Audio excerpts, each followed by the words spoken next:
زدت كلام على هي كيف نظرتها. عرفتي كيف؟ يعني هن في كثير من الناس بتحكم على شيء او بتقرر او بتحكي كلام بناء على هي كيف تفكيرها، مثلا هي كيف عايشه، فهو هذا المبدأ يعني منه. فمو بالضروره انه يعني مو بالضروره انه هو يكون كلامهم صح او مو صح. عرفتي شو الفكره؟ بجوز هن انه شايفين اشياء بحياتهم انه صايره مع اشخاص انه هن بيعرفوها، فلهيك بيجوا بيحكوا مثلا بنفس الصيغه بيقولوا لاشخاص اخرين. بجوز هن شايفين حدا متغير على حدا، فبيجوا بيكتبوا لي مثلا هذا الكومنت انه احتمال نور ترفع خشمها عليك. فهي ما بتعرف انه انبنت حياتي انا ونور على الحب والتفاهم، انبنت حياتي انا ونور دائما على الاخلاص والموده، ونحن رفقات بعض وعايشين مع بعض ولبعض. زائد هي ما بتعرف انه نحن مثلا عنا ولدين قبل ما ندخل عالم السوشيال ميديا، يعني انه نحن لما ارتبطنا ببعض اللي ربطنا الحب، مو الزواج فقط للامانه، الحب. انا لو ما حبيتها لنور، لو ما حبتني، مستحيل نعيش مع بعض. وانا ونور نحن الاثنين طبعنا لو في حدا فينا ما بيحب الثاني مستحيل نعيش مع بعض. ما حدا يربطنا بالحياه، ما تفكروا في شيء انه انا بيربطني بنور او نور بيربطها فيني. ما حدا فينا عايش مع الثاني الا لمجرد انه هو بيحبه، مو انه انا بس انه زوجة او هي زوجتي انه نحن عايشين مع بعض. لا، الدرجة الاولى والشيء الاساسي اللي يربطنا ببعض هو الحب. فهمتوا علي كيف؟ عائلة عصام ونور. الحمد لله الحمد لله بعد ما اجاني ولدين اليكس وماريتا، وبعدين دخلنا عالم السوشيال ميديا، ورب العالمين رزقني باحلى نعمة اللي هي توأم، واستمرينا وشاركنا حياتكم وكذا وهيك. في ناس كتير ما بتعرفنا من زمان، بجوز تزت كلام هلا او كذا او هيك، فانا بعذرها. عرفتوا؟ يعني عادي، يعني ما انه انا باخذ الموضوع انه هي كانه بتعرفنا من زمان، او هي قاصده شيء بكلامها. هي بجوز شايفه شيء عم تزت الكومنت.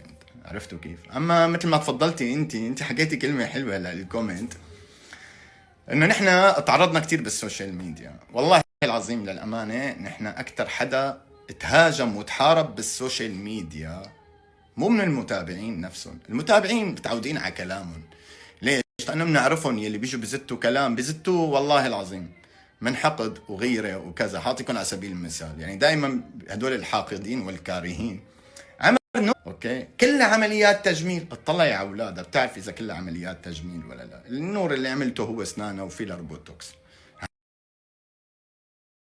انا ونور لابسين هودي. الله على الاذواق، الله على الاذواق. ايه انا ونور العسل. هلو حبي، يلا جايين بابا. اوكي الحين جايين. تفضلي نوش العسل، تفضلي تفضلي يا رفيقة الدرب. والله هي نور غالي والله. عجينة كبة كيلو برغو لك على مهلك على باب سيارتي رجاء. بس رجاء مين معطينا مي؟ يعني حاسه حالي سيارتك ما فيها شيء.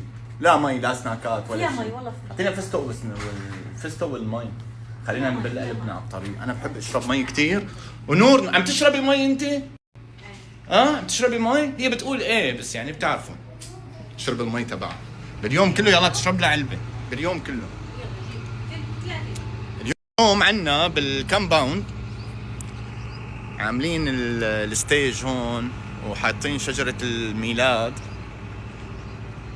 تعرفوا هلا اجواء الكريسماس، فعاملين مثل الايفنت. اليكس حلقت له اليوم بدي اروح على المول انا ونور، بعدها بدي ارجع اشتري له سكل هو وماريتا، بدي اخذهم سوا. اخترت وين؟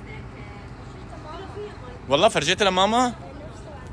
اوكي يا عمري، بس بدنا نروح انا وياك نتفرج وشوف شو بيعجبك ونشتري. بصل اشقر 2 كيلو، مرتديلا تغذية كبيرة دجاج. هدول هن. تفضلوا يلا. باب سيارتي مو شوي اخذ على سيارتي انا والله. اخذ على سيارتي عادي ما تواخذينا يعني. عاملها بنطف امتى تجي سيارتك؟ طولي بالك لسه امبارح اخذناها على الشركه.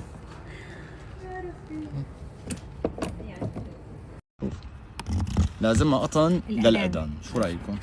هو هذا القطن اللي بنستعمله للاذان، بس انا بستعمله اكثر للميك اب، ما فيني بدون هذا الفستق ما فيني بدون بالسياره. انا. شوف حبي بتعمل بس هيك وهي لحالها بتشفط الباب. ما بصير نخبطها حرام. ليش؟ عاملها بلطف. منيح هيك سكر لك الباب. شو حبي أليكس تعال. انا اصلا هيك عم بعمل هلا بهلكوا. ها؟ رايحين على عندنا مول. شغله وراجعين ماما. عندنا شغلة. شغلات بابا عندنا. مبسوطين كثير مع هيك الاولاد فات بدي افتح هون طلع النظارة اللي بفكر سيارة. بالمجمع. هون كله انه هي عاملين جروب الجيران خرافي. والاولاد كل يوم عم يلعبوا. طاير عقلهم مبسوطين. بسم الله نسكر لك الباب شوي شوي. ها نسكر لك ايوه الباب هو شوي. لحاله بيشفط. اشفط. لحاله. ايوه شفط. ها شوف. تمام هيك نوش الاسد؟ تمام مدام نور تمام هيك؟ تمام. انا مع الصمي لابسين مثل بعض بس انا ايه الهودي لكن لونه ماتشي زهر. ماتشي حركات هو الهودي بركات. تبعه لونه رمادي. جاهزة ننطلق؟ ايه جاهزه بس دخيل أحط عليك الحزام. يعني. يلا حطي الحزام. أليكس عم يقول لي انه قال بعت له صورة السكر، هو بعت لك صورة السكر؟ لا ما بعت لي شيء. خلص بس انا حاخذ هو ينقيها هو اللي يختارها. ومريتك كمان. ايه هو اللي يختارها. دخيل قلبهم انا عم يلعبوا رفقاته. هلا ادم وليام بيقدروا يسوقوا؟ ادم وليام تبع الاربع رجال ما بيقدروا يسوقوا، بنقدر نجيب لهم البالانس سكر، البالانس سكر عرفتيها؟ يلي ما بيكون فيها دواسات، يلي إيه عرفتها كان عندها منها مريتها. كان عنده منها السويد. أليكس. عرفتي؟ او اذا بدنا نجيب لهم سكر بيجي معها خشمه يصير فوق. جد بتحكي؟ يا رب. احنا شي المتابعين اغلبهم عم يقولوا عصام رحنا حفلات ورحنا اعراس وبعمل قال نور فرحانه اول مره تندع مكان، لكن نحن لو بدنا نروح اماكن اقسم بالله كل يوم بمكان، بس نحن دائما عندنا الاولويه لبيتنا يعني. عرفتوا؟ بيجي باخذ من الخروف. ديري بالك ما بنتاخر نحن. هاي نحن رايحين. شو يا عمري قل لي؟ ما بدها عادي هلا بنحطها على باب السياره. هون عم يسووا لنا البلاي اريا، حيعملوا احتفال اليوم. كل فتره بيعملوا عنا احتفال. ايه عم يسكر باب سيارتي بقوه. متعود على سيارته لازم نخبطها اذا بنسكرها لانه الجيب غير. قلت له عاملها بلطف عاملها بلطف امتى حتجي سيارتك؟ ذكرني لازمني قطن الاذان. شوف لازمها قطن الأذان. شو رايكم؟ هو هذا القطن اللي بنستعمله للاذان بس انا بستعمله اكثر للميك اب، ما فيني بدون هذا. هذا الفستق ما فيني بدون السياره. شوف حبي بتعمل بس هيك وهي لحالها بتشفط الباب. رايحين على عندنا مول. شغله وراجعين ماما. عندنا شغلات بابا. مبسوطين كثير مع الاولاد بدي افتح هون طلع النظارة اللي بالمجمع. هون كله انه الجيران والاولاد كل يوم عم يلعبوا. طاير عقلهم مبسوطين. الصمي لابسين مثل بعض بس انا الهودي لونه زهر. هو الهودي تبعه لونه رمادي. جاهزة ننطلق؟ ايه جاهزه بس احط الحزام. الصمي لابسين مثل بعض بس انا الهودي لونه زهر. هو الهودي تبعه لونه رمادي. جاهزة ننطلق؟ ايه جاهزه بس احط الحزام. الصمي لابسين مثل بعض بس انا الهودي لونه زهر. هو فهو مثل ما قلت لكم انا يعني اكيد الواحد اقسم بالله احيانا في تعليقات كثير. ايه والله ايام في كومنتات بتضحك. مثل امبارحه اللي قالت لي قال شو؟ مثل قال في كومنت اجانا نحن بنشارككم من باب انه نضحككم مو من باب انه نحن عم نعبرهم يعني. قال مثل اجانا كومنت قال احلى شيء قال نور فرحانه اول مره تندع مكان، لكن نحن لو بدنا نروح اماكن اقسم بالله كل يوم بمكان، بس نحن دائما عندنا الاولويه لبيتنا يعني. عليه مع اللحمه كله مثل فخذ الدجاج.